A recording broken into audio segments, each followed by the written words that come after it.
जय श्री कृष्ण, जय राधे राधे। बैसाख महात्म का तीसरा अध्याय। जो मनुष्य बैसाख मास में ब्राह्मणों को सुंदर चारपाई का दान करता है और उस पर सोए हुए ब्राह्मण को हवा करता है और उस पर तो संपूर्ण धर्मों के साधन से उसका शरीर निरोग रहता है। वह रोगियों से भी दुर्लभ मोक्ष को पद को प्राप्त करता है, योगियों से भी ऊपर दुर्लभ पद को प्राप्त करता है। उसके पाप ऐसे ही जल जाते हैं कि जैसे अग्नि के स्पर्श से कपूर जल जाता है।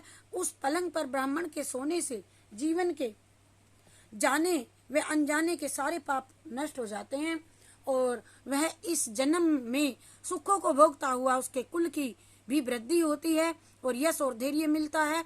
उसके कुल में कोई अधर्मी नहीं होता और वह संसार के भोगों को भोग करके अपने प्राण त्याग करके वैकुंठ को जाता है।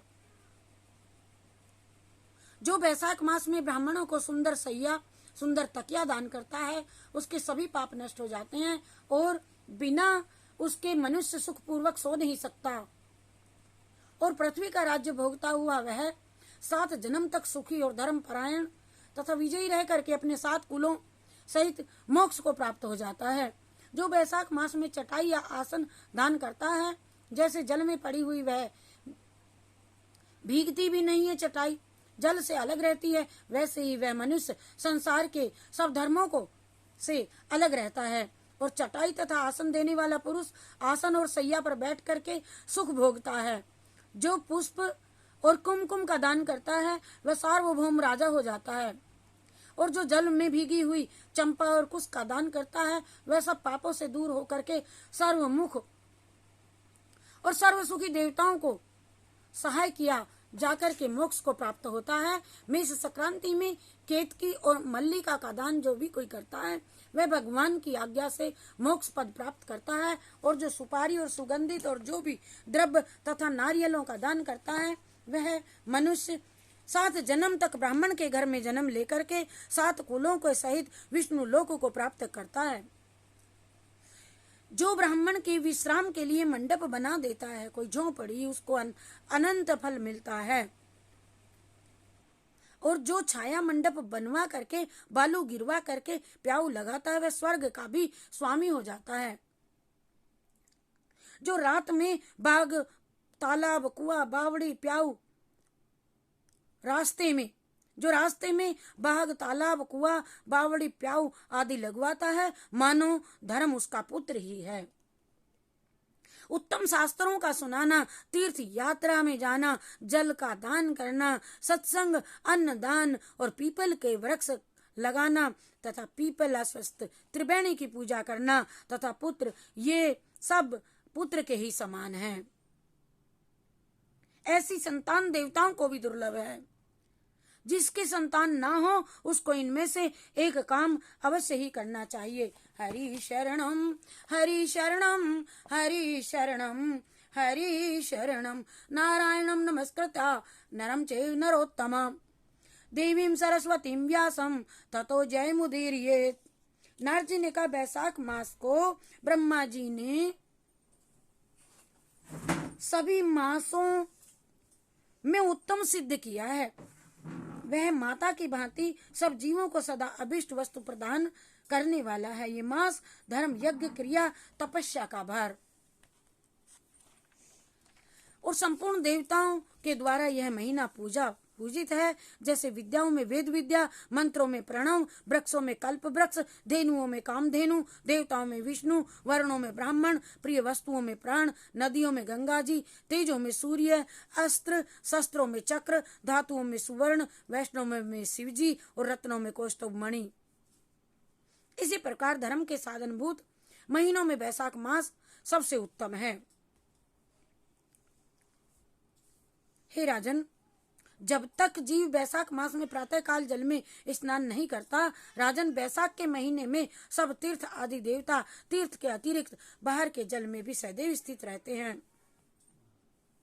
सूर्योदय से लेकर के 6 दंड के भीतर ही वहां पर वे सदैव मौजूद होते हैं और जब तक कोई पाप वहां तक नहीं जाता तब तक उसके पाप गरजते हैं, अर्थात जब तक वैशाख मास में प्रातःकाल जल में स्नान नहीं करता केवल तभी तक।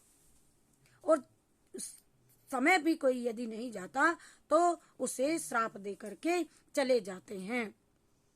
वैशाख के समान कोई मास नहीं है, सतयुग के समान कोई युग नहीं है, वेदों के समान कोई शास्त्र नहीं है, गंगा जी के समान कोई तीर्थ नहीं है, जल के समान कोई दान नहीं है, खेती के समान कोई धन नहीं है, और जीवन से बढ़ करके कोई और लाभ नहीं है।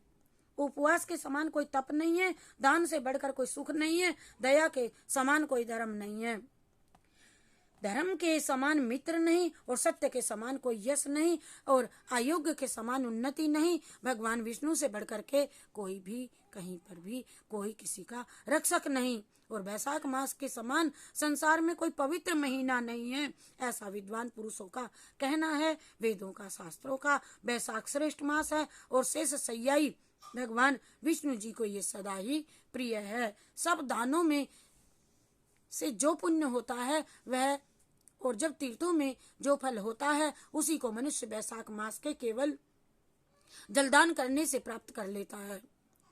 और जो जलदान में भी असमर्थ है उसे ऐश्वर्य की अभिलाषा रखने वाले पुरुष को उचित है कि वे दूसरों को प्रबोध करे, कहे कि जाओ उसको जल पिलाओ, उसे वही पुण्य मिलता है।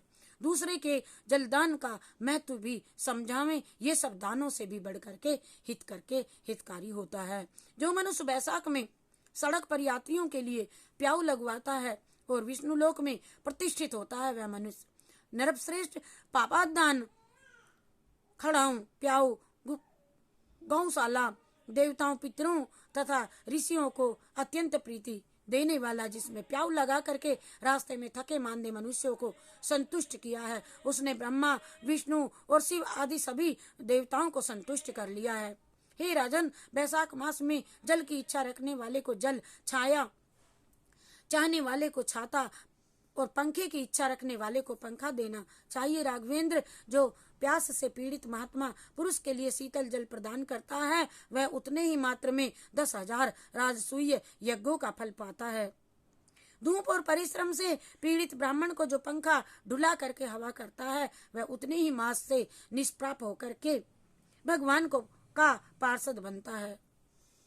जो मार्ग में थके हुए श्रेष्ठ द्विज ब्राह्मण को वस्त्र से भी हवा कर देता है वह उतने से ही मुक्त होकर के भगवान विष्णु के सायुज्य को प्राप्त करता है। जो शुद्ध चित्त से ताड़ का पंखा देता है वह सब पापों का नाश करने वाले ब्रह्म लोक को जाता है। इति श्री हरि शरणम हरि शरणम हरि शरणम। इसीलिए संसार में अन्न के समान कोई दान नहीं। जो मनुष्य मार्ग में थके हुए ब्राह्मण को के लिए आश्रय देता है उसके पुण्य फल का वर्णन किया ही नहीं जा सकता।